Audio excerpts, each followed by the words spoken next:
அப்பொழுது இயேசு, பிதாவே இவர்களுக்கு மன்னியும், தாங்கள் செய்கிறது இன்னதென்று அறியாதிருக்கிறார்களே என்றார். அவருடைய வஸ்திரங்களை அவர்கள் பங்கிட்டுச் சீட்டு போட்டார்கள். லூக்கா 23வது அதிகாரம் 34வது வசனம். Jesus said, Father, forgive them, for they do not know what they are doing. And they divided up his clothes by casting lots. Luke chapter 23 verse 34. இயேசு அவனை நோக்கி, இன்றைக்கு நீ என்னுடனே கூட பரதீசிலிருப்பாய் என்று மெய்யாகவே உனக்குச் சொல்லுகிறேன் என்றார். லூக்கா 23வது அதிகாரம் 43வது வசனம். Jesus answered him, Truly I tell you, today you will be with me in paradise. Luke chapter 23 verse 43. அப்பொழுது இயேசு தம்முடைய தாயையும் அருகே நின்ற தமக்கு அன்பாயிருந்த சீஷனையும் கண்டு, தம்முடைய தாயை நோக்கி, ஸ்திரியே, அதோ உன் மகன் என்றார். பின்பு அந்தச் சீஷரை நோக்கி, அதோ உன் தாய் என்றார். அந்நேரம் முதல் அந்தச் சீஷன் அவளைத் தன்னிடமாய் ஏற்றுக்கொண்டான். யோவான் 19வது அதிகாரம் 26 மற்றும் 27வது வசனங்கள். When Jesus therefore saw his mother, and the disciple whom he loved standing by, he said to his mother, Woman, behold your son.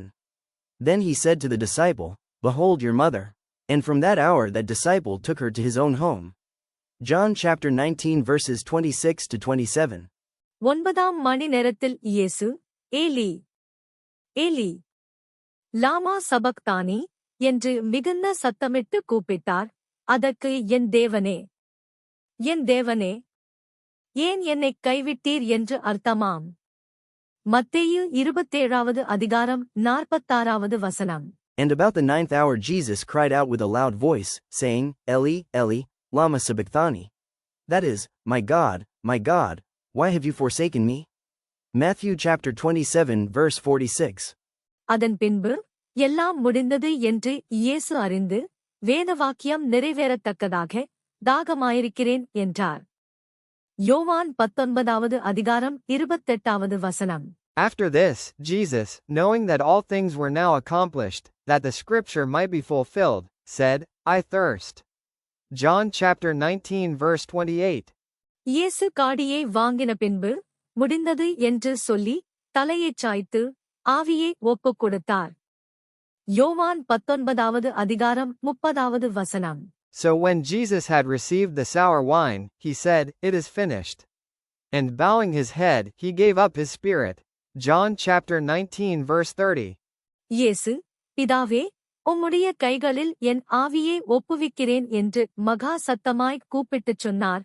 இப்படிச் சொல்லி, ஜீவனை விட்டார். லூக்கா 23வது அதிகாரம் 46வது வசனம். And when Jesus had cried out with a loud voice, he said, Father, into your hands I commit my spirit. Having said this, he breathed his last. Luke chapter 23 verse 46.